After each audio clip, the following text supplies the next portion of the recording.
왜 대한민국은 윤석열 정권에 대한 평가와 심판을 제대로 못하고 있느냐. 그 분위기 열기가 너무너무 높아졌는데 지금 이제 민주당이 주도를 하고 있지 못하는 것이냐. 그런 것에 대한 반발 심리가 조국 신당으로 다 모이고 있느냐. 그렇다면 앞으로 민주당은 어떻게 되고 조국 신당은 어떻게 되고 또 송영길 신당 즉 소나무당은 어떻게 될 것인지 궁금하지 않습니까? 그래서 거리에서 지금 몇 년째 정권 퇴진 탄핵운동을 주도하고 있는 안진걸 소장과 함께 언론개혁의 선봉장으로서 나서고 계신 박영선 위원장, 박영선 이름 많이 들어보셨죠, 여러분? 자, 소개해드리는데요. 어서 오십시오, 두 분. 반갑습니다. 네, 반갑습니다. 자, 일단 안진걸 소장님은 얼굴이 많이 알려져 있는데 예. 박영선 위원장은 얼굴이 많이 알려져 있지 않습니다. 네, 제가 알고 있는 중소기업부 장관했던 박영선 장관과 이름이 똑같은데 네, 이름 덕분에 더 많은 관심들을 받고 있는 것 같습니다. 그래요? 저는 좀 더 젊고, 더 선명하고, 더 투쟁력 있는 매운맛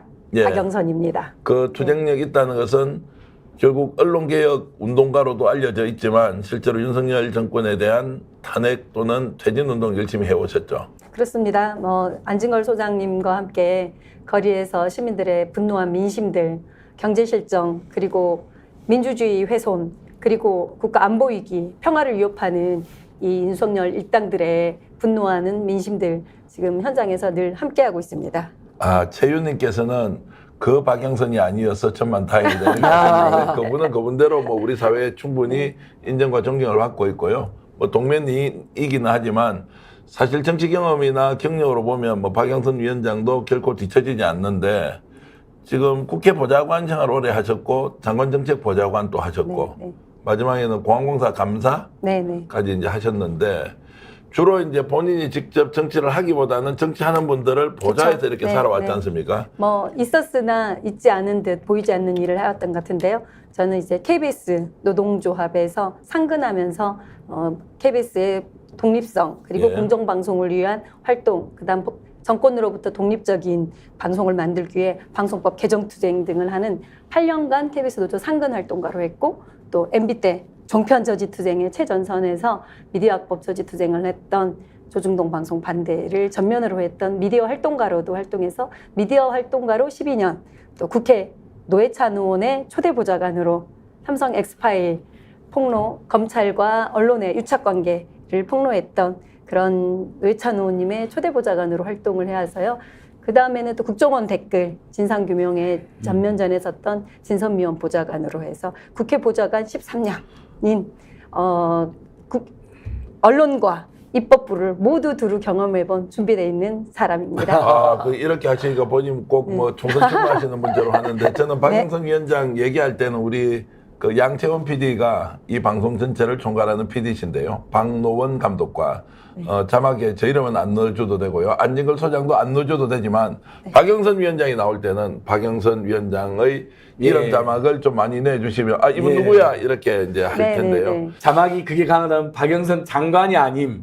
박영선 민생경제연구소 언론위원장임 이러면 예, 그런 것은 이제 안진걸 TV에서 하시고 저희들은 아님 이렇게는 할 수 없으니까 어쨌든 본인의 이제 일액을 좀 소개해 주시면 고맙겠고 이제 언론운동 오래 하셨다는 부분만 좀 질문하면 부친께서도 해직 언론인 출신이라 그러더라고요. 고향이 광주시죠? 네, 전남 광주고요. 네, 전두환 독재 시절에 일사일도로 언론사 통폐합 과정에서 전남매일 기자셨는데 언론사 통폐합으로 해직 언론인의 자녀로 네, 신문방송학과 공부를 하게 됐고 어릴 때부터 계속 좀 기자가 꿈이었다. 네, 아까 이제 정치인을 이제 주로 보좌하는 위치에 있다가 지금 직접 정치를 하시겠다고 이제 생각을 했는데 보통 정치인들 이렇게 옆에서 보면 정치 신문하고 하기 싫고 아유 저 일 왜 해 이런데 오히려 본인은 그 과정에서 내가 실제로 선수로 한번 뛰어봐야 되겠다 이런 생각을 하셨던 뭐 이제 이런 이유가 있습니까?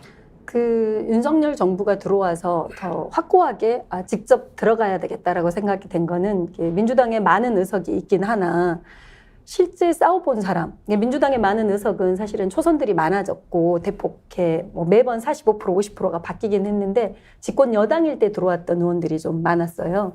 근데 실제로 싸워봤고 싸워서 이겨본 경험 있는 그런 선수들이 들어가서 야당으로서의 전투력을 좀 배가해야 되고 그리고 정권과의 검찰과의 그리고 언론과의 싸움에서 주저하거나 두려워하지 않고 정면으로 나서서 싸울 줄 아는 사람들이 좀 정치를 직접 해야 되겠다. 그리고 국민들이 필요로 하는 정말 어디에 손을 내밀고 눈물을 닦아줄 수 있는 그런 정치를 하는 게 제가 공적으로 성장하고 배워왔고 좋은 정치인들과 공적으로 체험했던 것들을 그다음 제가 느꼈던 이겨봤던 경험들을 민주당에 좀 보태서 민주당의 총선 승리, 대선 승리에 지금은 내가 나와야 되겠다 하고 결심하게 돼서 네, 지금 이제 저도 최초로 공개하는데 오늘 박영선 위원장을 이렇게 모신 이유는 민주당 정확하게 얘기하면 더불어민주연합의 비례대표에 네.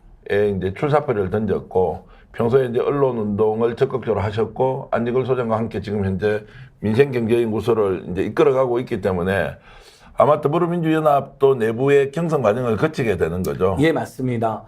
우리 박영선 언론위원장은 실제로 학생운동부터 또 노동운동, 그다음에 언론개혁운동, 그리고 정책 전문가로서 보좌관 둘을 거쳤습니다. 그 과정에서 이명박 박근혜 정권에 맞서 가장 치열하게 싸운 활동가이기도 합니다. 그래서 저희가 운영위원장, 언론위원장으로 이렇게 모셔서 계속 투쟁하고 있는데 오늘 또 김건희 엄벌, 구속, 특검 촉구, 대검청 앞에서 기자회견 사절 토하고 왔는데요. 정말 지금 이제 우리 댓글창에도 민주당이 제대로 투쟁하지 않는다.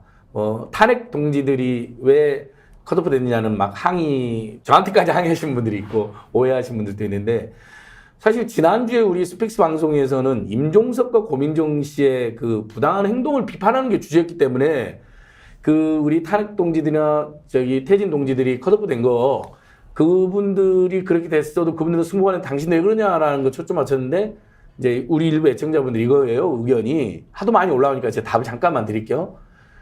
왜 그렇게 많은 분들이 탈락했는데 항의 안 했냐고 하시는. 아니 제가 엄청 항의했죠. 뭐 아는 사람 다 압니다. 민주당 지도부 항의하고 여기저기 방송에서도 제가 할 수 있으면 이번 민주당 공천이 문제가 많다. 왜 뜻 있는 시인들 탄핵이나 퇴진하는 시인들 이렇게 경선계주 두지 않느냐. 이재명 대표도 그거에 대해서는 비판을 받아야 된다. 책임져야 된다라는 이야기도 했는데 지난주 스픽스 방송 때 이제 그런 언급이 부족했나 봐요. 그래서 지적을 많이 하시는데 저는 일관되게 박영선 언론위원장이든 임세훈 소장이든 김종욱 박사든 우리 이은영 소장이든 또 강윤경 변호사님이든 이런 분들이 지금 박영기 노무사님까지 경선 기회도 못 얻고 지금 소외된 것에 대해서 강력히 항의합니다. 저는 이건 반드시 지금 윤석열 심판 때문에 제가 참고 있는 것이지 제가 제일 고통스럽고 제일 슬픈 상황이다라는 걸 잘 말씀드리고 어쨌든 이제 안진걸 그래서 소장이 저도 박영선 씨 같은 분들이 더 국회에 들어갈 수 있도록 탄핵과 퇴진 외치는 분들이 송영길 석방 촉구 집회에서 계속 발언하시죠. 네. 얼마 전에 촛불행동에서도 집회에서 발언하셨죠. 그다음에 지금 김건희 구속엄벌 투쟁도 앞장서 이런 분들 들어가라고 계속 연장선상에 투쟁하고 있다, 노력하고 있다 이렇게 이해해 주시면 감히 고맙겠습니다. 예. 자, 홍선진님께서 이런 질문 주셨습니다. 안 소장 피선거권인가 뭔가가 없어서 출마 못한다고 하던데 제가 답변해 드리겠습니다. 전혀 그 문제 없고요. 안진걸 소장도 이번에 총선 출마 요청을 여러 군데서 받았는데 역시 시민운동가로서 외부 활동을 하는 것이 국가에 더욱더 도움이 된다 이런 생각 때문에 하지 않고 피선거권 없고 이런 거 아닙니다. 다만 함께 활동했던 많은 사람들이 국회에 들어가서 정말로 제대로 싸울 수 있는 사람이 의정활동하도록 돕자고 했는데 그분들이 많이 지금 또 탈락이 되고 또 뭐 이유가 좀 석연치 않은 부분도 많지만 결국 말씀하셨던 대로 정권 퇴진 운동이 더욱더 중요하고 필요한 시기이기 때문에 일단 하고 싶은 말을 좀 거두고 있다 이렇게 이해를 하면 될 것 같고요. 네. 자, 그 정도로 이제 박영선 위원장이 적극적으로 정권이 갖고 있는 문제점들을 조목조목 지적하면서 자, 뭔가 새로운 정치인으로서 또는 정치 세력으로 나가보자고 이제 하시는데 그러면 지금 이제 왜 민주당을 선택하느냐? 조국 신당도 있고 또 송영길 신당도 있고 또 뭐 다른 K정치혁신연합과 같은 이제 진보 진영 이제 이렇게 여러 이제 정당이 있는데 더불어민주당에서 일단 시작을 해보려는 이유는 어떤 겁니까? 사실은 저도 고민이 많았습니다. 그리고 이제 살아왔던 과정에서 시민사회 단체 활동가로서도 12년 이상 노조운동과 언론운동, 시민운동을 해왔고, 그리고 다시 또 민생경제연구소의 오랜 동지들과 다시 검찰 독재 투쟁을 하고 있기 때문에 언론 전문가이자 입법 전문가였기 때문에 민주당에서의 룸이 쉽지 않은 것 같다. 그래서 시민사회 국민후보로 나오는 게 어떻겠느냐라는 이야기들도 있었고, 또 국정원 댓글과 그 검찰 관련한 검언유착 엑스파일 투쟁을 하면서 또 국정원 개혁, 검찰 개혁, 경찰 개혁을 실무를 맡았던 정책 전문가로서 조국 신당과 함께 또 새로운 검찰 독재를 조기에 종식시키는 일에 같이 하는 게 낫지 않겠냐라는 고민도 있었지만 저는 민주당 안에 있는 검찰 독재 타도와 그리고 민주당 안에서 언론장악 진상규명, 언론장악 국정조사를 추진할 수 있는 민주당 안의 N쪽 편대의 날개를 또 균형 있게 잡아줄 중심이 이동하지 않고 흔들리지 않고 원칙을 잡고자 민주당을 지키고 살리는데 기여하고자 저는 민주당 후보로 나왔습니다. 자, 지금 우리 자막에도 나가지만 일당백 언론활동가 박영선 22대 총선 비례대표 도전 이렇게 했는데 참 우리 PD님께서 자막 잘 뽑습니다. 네. 일당백 언론활동가. 네, 네. 아, 저 자막이 네. PD님의 관심도 있지만 그 언론 보도가 그 비례대표 출사표 던진다 해서 다 언론보다 많이 나는 건 아니잖아요. 네. 근데 많은 언론에서 박영선 언론위원장 워낙 언론개혁 활동 열심히 했으니까 언론 보도를 해줬습니다. 네. 저렇게 실제 저런 제목으로 보도가 됐거든요. 그다음에 서울의 소리랑 안진걸 TV에서 이제 출사표 던지는 국회의장 현장을 생중계했는데요. 서울의 소리에서 이례적으로 비례대표 출사표를 던졌다는 유만으로 17만 명이 넘는 시청을 받고 안진걸 TV하고 이분이 이제 대박영선 TV를 운영하는데 대박영선 TV에서도 아주 많은 분들이 시청해 주셨어요. 제가 그 17만, 18만 넘어갈 때 그걸 보고요. 바로 전화를 드렸죠. 야, 스픽스에도 나오면 한 170만 가겠구나 생각하고 오늘 모셨는데 170만 명이 갈 수 있도록 도와주시길 바라겠고요. 자, 그래서 윤석열 정부와 관련된 이런 이제 대정부 활동이 민주당에서는 제대로 하고 있지 못하다. 그래서 민주당 안에서 약간 좌측에 자리 잡더라도 제대로 싸우겠다 이런 말씀을 해주셨는데 단도직입적으로 좀 여쭤보겠습니다. 민주당 왜 이렇게 못 싸워요? 글쎄요, 여당 시절에 의원님들이 뽑혀서 여당에 조금 수치 적응된 거 아닌가. 지금 윤석열 독재 정권에 정말 결상전하는 각오와 자세로 싸워줘야 되거든요.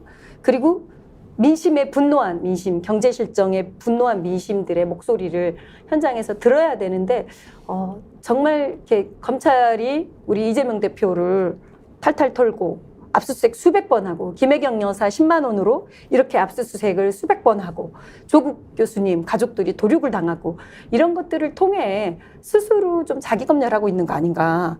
그래서 저는 이럴 때일수록 어깨 걸고 다 함께 싸워줘야 되고 혼자의 싸움은 애롭고 고단한 싸움인데 함께하는 힘. 그래서 저는 민주당의 몫으로 민주당에 들어가서 초선 의원들 진영 대여를 꾸려서 치려면 모두를 쳐라 라는 자세로 특히 방송 조중동 방송에 대한 문제점 우리 무너진 언론 환경이 아니라 아예 판이 뒤집혔습니다. 선수로 뛰고 있는 언론의 이 현실에서 본인들이 타겟팅이 될까 봐 나에 대해 언론들이 괴롭히면 어떨까라는 걱정과 두려움이 너무 앞선 거 아닌가. 그런 의원님들이 아닌 정면에서 어깨 걸고 연대하며 최전선에서 싸울 수 있는 그런 역할을 하겠다 싶습니다. 그래서 저는 약간의 검열, 그다음 좀 비겁함이 있지 않는가 싶습니다.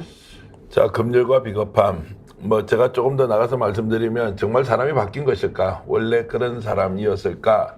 라는 걸 생각하시면서 지금 현재 민주당에서 국회의원을 한다면 어떤 사람이 정말 국민을 대표하는 인물이 돼야 할지 여러분 판단해 주시고요.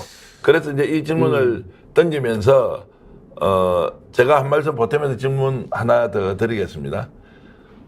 말씀하시는 걸 이렇게 보니까요. 예전에도 이제 방송에서도 한 번 뵙고 또 식사자리에서도 뵀는데 정치인으로 출사표 던지고 나서 말씀 너무너무 잘하셔요. 아, 네. 깜짝 놀랄 정도로 네, 논리 정연함과 네. 그래서 이게 선수로 뛰는 사람은 확실히 다르구나. 내공이 남달랐다. 이걸 제가 지금 느끼고 있는데요.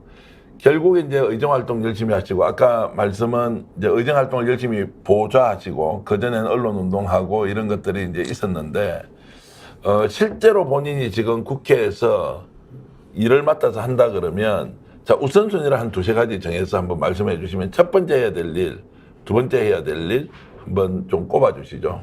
이제 사실은 검찰 독재 정권에 대해 심판하자, 검찰 독재에 대해 문제점을 지적하고 그거에 대해 탄핵으로 가자라는 의견들이 높습니다. 저는 가장 먼저는 검찰 독재 정권의 조기 종식을 위해 모든 진보 진영의 세력들, 시민사회, 야권들을 다 연대한 연대 전선의 구축을 최우선으로 하고 싶습니다. 네.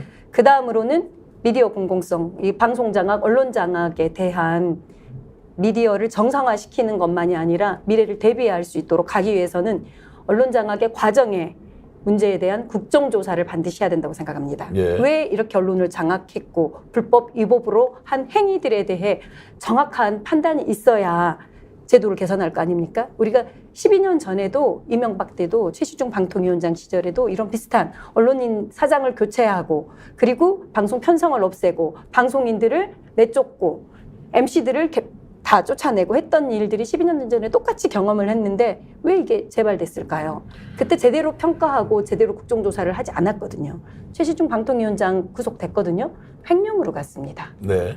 그러니까 언론 장악에 대한 역사적인 교훈, 이거는 불법이다. 언론을 장악해서도 장악하려고도 안 된다라는 역사적 교훈을 우리는 제대로 만들어줘야 됩니다. 그래서 저는 언론 장악 국정조사를 그 다음으로 투트랙으로 함께 하고자 합니다. 자, 정권 이제 심판 또는 검찰 정권 종식을 위한 첫 번째, 두 번째는 언론 장악과 관련된 것을 국정조사로서 어떤 내용이 국민들에게 알려야 할 진실인지 정확하게 밝히겠다 이렇게 말씀 주셨는데 윤석열 대통령이 지금 언론 환경이 본인에게 너무 불리하고 오히려 이 좌파 언론 때문에 국가가 거들날지 모른다. 국민들을 오히려 호도하고 있다 이렇게 말씀하시잖아요. 네, 네.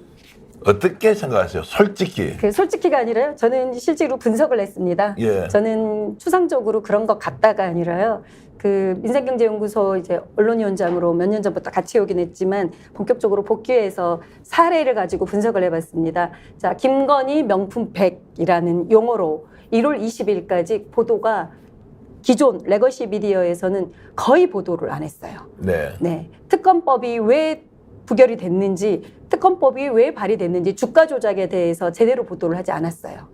그리고 우리 그 고발사주 손준성을 왜 탄핵을 했는지, 왜 탄핵으로 우리 이준석 처남 검사 마약 관련 이슈에 있었던 그 사람이 왜 탄핵이 됐는지 원인이 없는 정치 쟁점화만 보도를 했거든요. 그래서 이송균 마약은 하루에 150건, 7,000건의 보도를 쏟아냈던 언론들이 이정섭 처남의 마약 건은 100건도 보도를 안 했어요. 네. 탄핵의 정치 공방만 보도를 하거든요. 김건희 명품 백도 명품 백으로 검색을 하면은 기존 레거시 54개 매체에서는 300건이 보도가 안 됐어요. 그런데 김혜경 여사에 대한 문제 보도는 10배를 넘게 보도를 했습니다. 3,000건 이상 보도를 했습니까? 네. 이게 지금 대한민국 언론인데요. 자, 이재명 대표 피습 테러 당한 겁니다. 암살 미수였습니다. 그런데 피습이라는 용어로 별일 아닌 우연하게 발생된 사고인 것처럼 그냥 교통사고인 것처럼 우연한 사고인 것처럼 피습이라는 용어로 보도를 100배를 더 많이 했습니다. 암살 미수, 정치 테러라는 거는 10%도 보도를 안 했어요. 이게 지금 대한민국의 언론이거든요. 그 다음 최근 이슈도 제가 한 달간 공천 보도를 분석했습니다. 자, 대박 영선 TV를 보시면 제가 말씀드린 거 모두 분석되어 있습니다. 자, 이재명 대표에 대한 공천에 대해 한동훈 국민의힘 공천 논란, 공천 갈등, 공천 파행, 공천 사천 이런 용어로 한동훈 국민의힘 파동이 실제 자살건도 있었고요. 분신 건도 있었고요. 단식 농성에 엄청나게 많은 국민의힘에도 있음에도 그들의 보도는 4분의 1도 보도를 하지 않고 4분의 1도 안 된다. 국민의힘은 4분의 1도 보도를 하지 않고 못 본 척, 못 들은 척 하고 있고요. 민주당에 대해서만 공천 논란, 사천, 비명 행사, 반명 이런 용어를 4배에서 5배 이상 쏟아내고 있습니다. 이게 대한민국의 언론의 현실인데 윤석열 대통령은 언론들이 쉴드 쳐주는 게 아니라 그 애완견 그리고 보디가드 치와와 이상으로 이미 순치돼서 심판이 아니라 한동훈과 함께 대선 대책 본부로 모든 언론들이 함께하고 있다는 것을 알아야 될 것 같고요. 자, 이런 말씀 드리면 안진걸 소장님께 여쭤보면 예. 국민들이 이런 언론의 편파적이고 왜곡된 보도에 속고 있다 또는 세뇌되고 있다 또는 그것을 믿고 있다. 이렇게 보는 게 맞습니까? 아니 우리 대다수 국민들 현명하셔서 속고 있거나 세뇌되지는 않는데 어쨌든 윤석열은 좌파론이 많다 했는데 그건 뭐 언론학자들이나 언론 전문가들의 그리고 정치권에서도 7대2나 8대2, 심지어 9대1로 보수나 극우 언론이 많다는 것은 다 객관적으로 다 진단하는 내용입니다. 대부분 재벌 대기업이나 건설회사나 아니면 이념적으로 조선일보처럼 아주 극우 냉정 기득권 세력이 언론사를 장악하고 있는데 어떻게 좌파 언론이 득세를 합니까? 정치검찰 독재 정권에 대해서 뉴스타파, 뉴스버스, 뉴스공장 그리고 스픽스, 소리소리 등이 그나마 지적을 해서 그게 5에서 10% 되지 않습니다. 한겨레신문, 경향신문에도 양비론, 뭐 허무주의 굉장히 애매한 보도를 많이 합니다. 뭐 민주당을 더 비판할 때도 많고요. 근데 그러니까 윤석열 대통령이 말은 전혀 사실이 아니고요.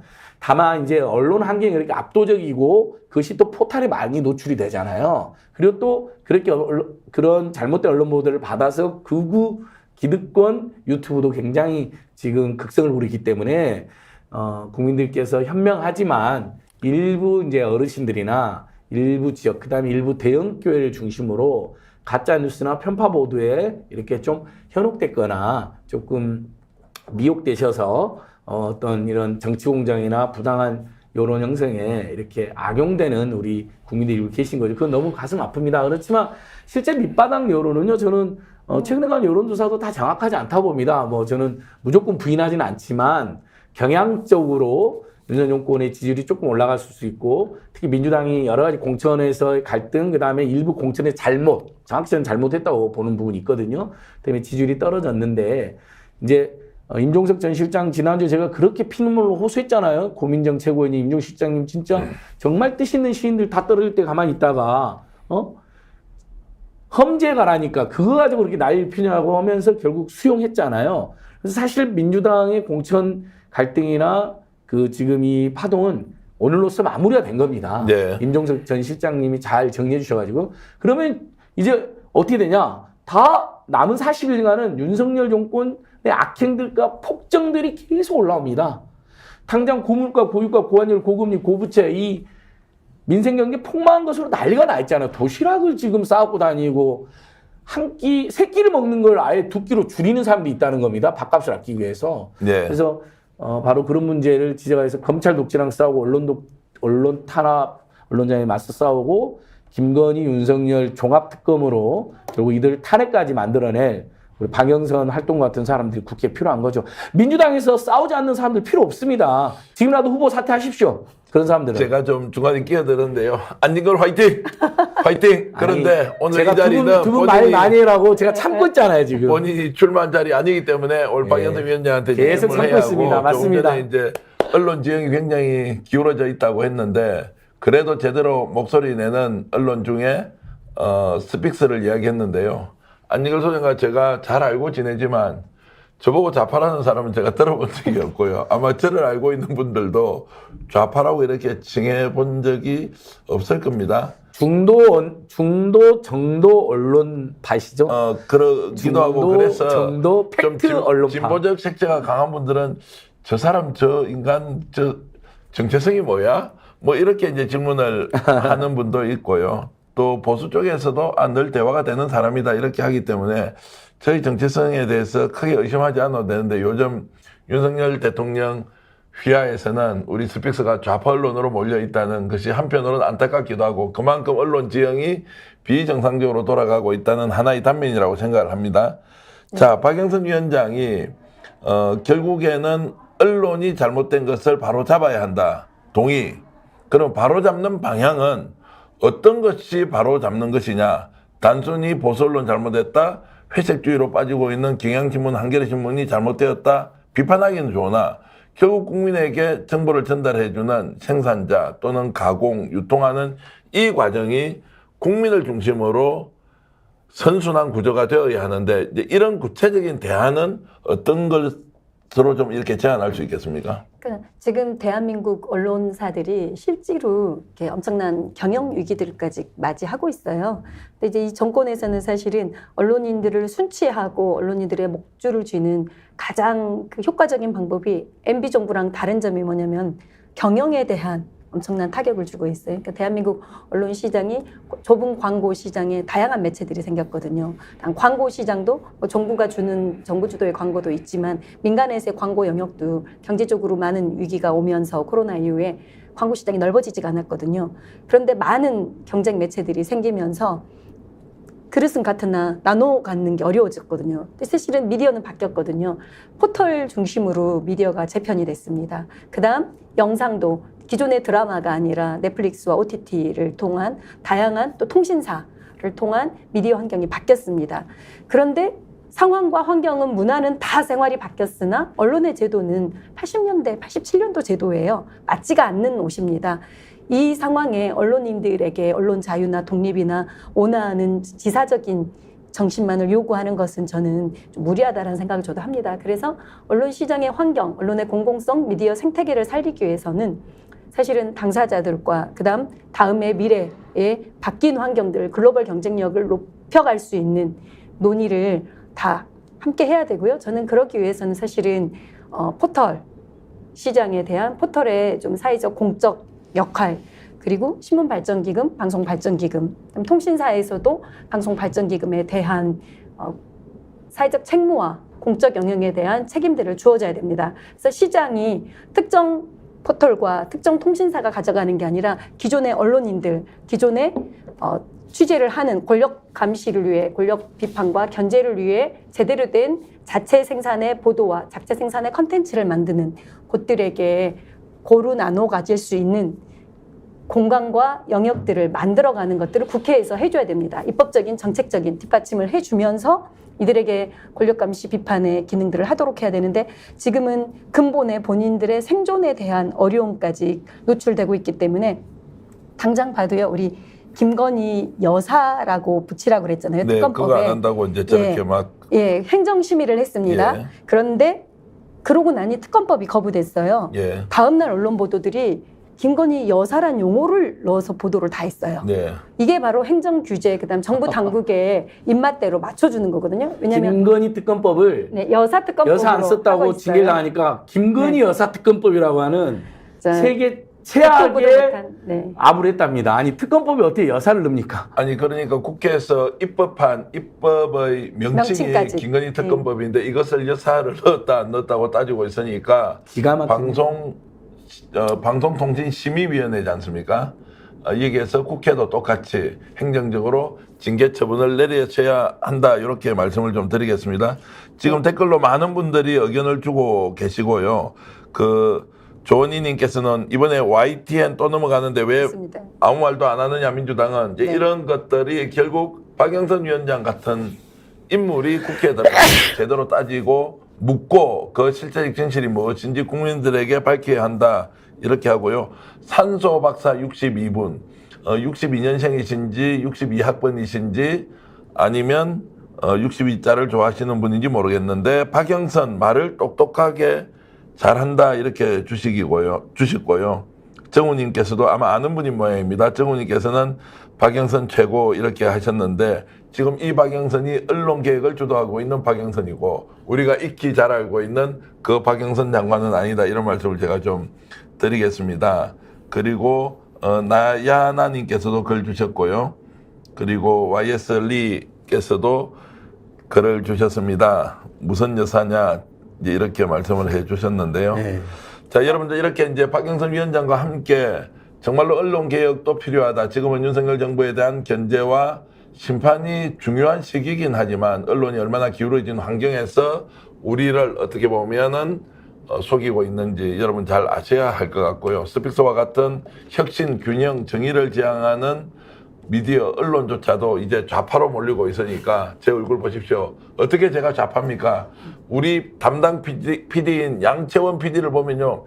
저분은 좌우가 아예 없고 너무나 선량한 보통의 시민으로 살고 있다. 예. 우리 박노원 또 기술감독도 그 MBC 외주사에 일을 했지만 전혀 좌파와 같지 않은 정말로 건강한 청년들이다. 그런 사람이 지금 방송을 만들고 있기 때문에 혹시 방송 보시는 지금 한 1,400분 우리 구독자 여러분 혹시 여러분들을 좌파라고 매도하더라도 그 매도가 잘못된 것이지 여러분은 절대 좌파가 아니다. 대한민국을 더 진보시키고 발전시키는 주역이고 주인공이다. 그래서 자부심 가지고 스픽스 보시고요.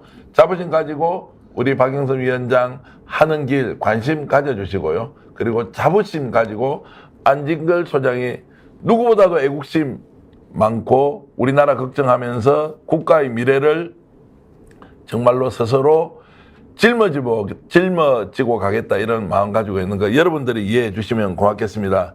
이 순간에도 1,400분이 떠나지 않고 있다는 와우. 사실은 총선 특집 역전의 용사들이 얼마나 여러분들께 인정을 받고 있느냐 제가 약간 자부심 가지면서 예. 근데 실제로 제가 스픽스에서 보면 우리 직원 선생님들이 예. 정말 중도 온건 아주 선량한 직장인들의 전형적인 인상을 갖고 계시고요. 예. 정기환 대표님도 시사평론 하실 때도 보면 굉장히 균형 잡히고 중도적으로 하셨습니다. 그동안에도. 그리고 근데 너무 상식과 정의와 공정을 파괴하는 정말 막대먹은 정권, 막나는 정권이다 보니까 어쩔 수 없이 이제 바른 말하는 우리 중도 온건 성향의 언론인들도 좌파로 몰리는 거죠. 예전에 오달수 배우가 당신의 성향은 진보이냐 기자 물어봅니다. 그러니까 아니 나는 이빠른 소리 가끔 한 적도 있는데 내가 진보냐? 아 그럴 수는 있겠네요.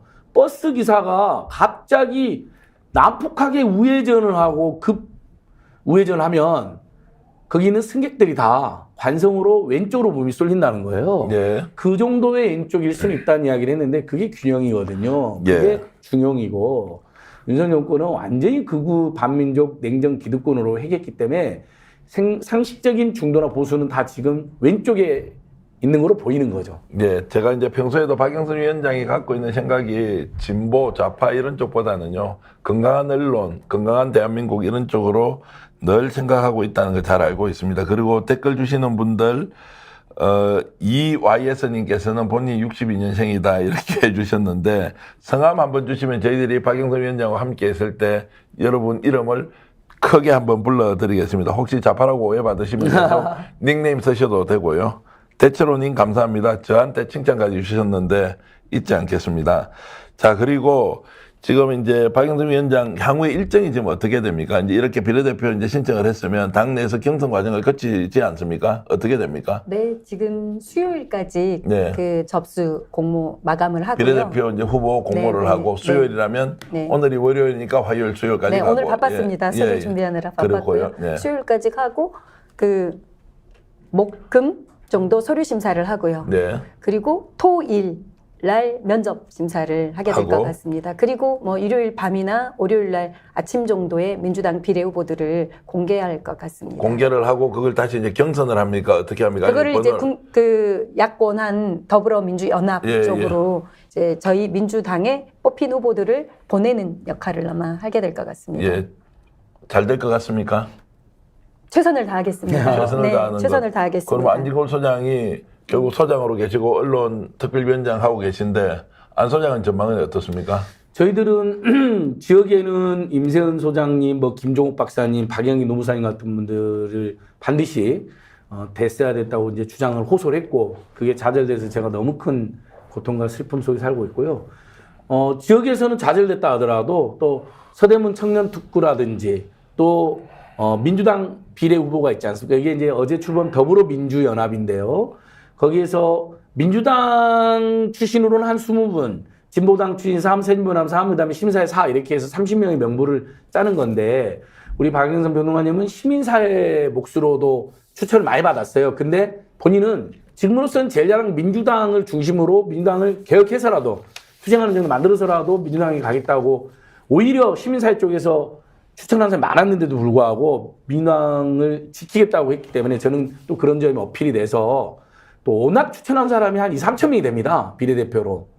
그리고 저번에 아까도 말씀드린 서울에서도 박영선의 출사표, 윤석열, 김건희 탄핵 퇴진시키고 검찰 독재 청산하겠다는 그 사자호 때문에 17만, 18만 본 거거든요. 그래서 저는 민주당이 제대로 심사한다면 박영선 활동 같은 분들이 꼭 비례 후보 상위수면 올라가야 된다 이렇게 간절하게 촉구하고 호소합니다. 그 네. 저는 또 사실은 지역구 의원들은 지역 주민들과의 또 지역마다 성향이 있기 때문에 지역구 주민들의 정치적 관여에 대한 높이, 윤석열 탄핵에 대한 검찰 독재에 대한 인식의 정도가 좀 다를 수 있습니다. 하지만 비례대표는 사실은 지역구가 없고 이 시대적 소명을 비례대표가 그 당의 정체성과 함께 최선봉에서 싸워야 할 역할이거든요. 그래서 비례대표에서만은 민주당의 전투성, 그다음 총선 승리, 대선 승리에 이어서 반드시 무너진 대한민국의 민주주의와 대한민국의 상식을 되찾아오는 데 기여할 수 있는 좀 투쟁력 있고 선명한